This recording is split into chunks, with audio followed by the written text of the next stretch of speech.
Okay. Ito yung second day na ginagawa ko itong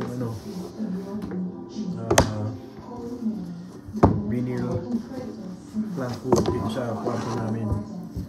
Nilagay ko ako ng gumawa dahil ayaw ko naman.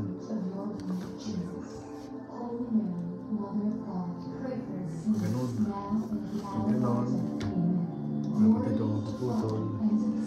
Paligtarin natin yan. Para pag pinutol siya, tama na. Okay.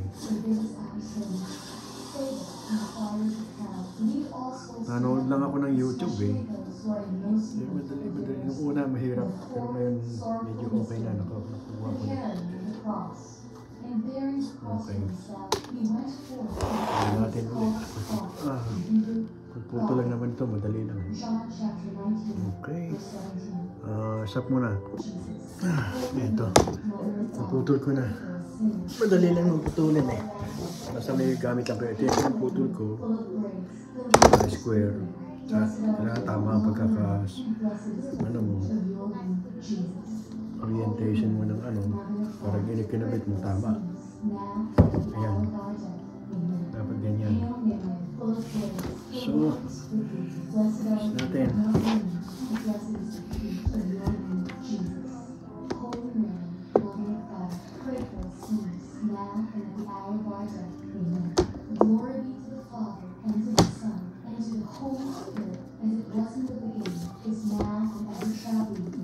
Ngayon, dahil nasa dulo kasi.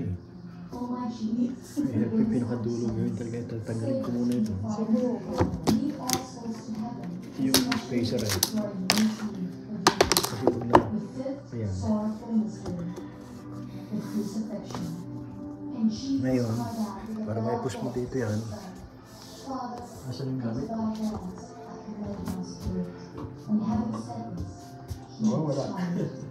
Ito. Push mo siya. Papunta rito para mag-lock siya dito.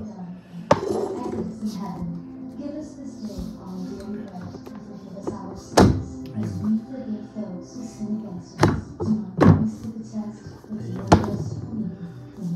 Okay. Ayos na. Siya na yun. Nag-lock na siya. Pupukpukin na lang yung rubber mallet. Ito yung rubber mallet.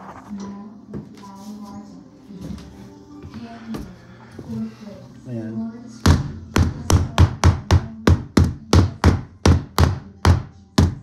Okay na. Doon. Kaya nalagyan ng separator. Kasi tulong kaya pinus ko pag hindi mo nalagyan doon, mag-ano siya, didikit siya doon sa pinaka-wall niya. So, yan ang purpose ng separator. So, yan.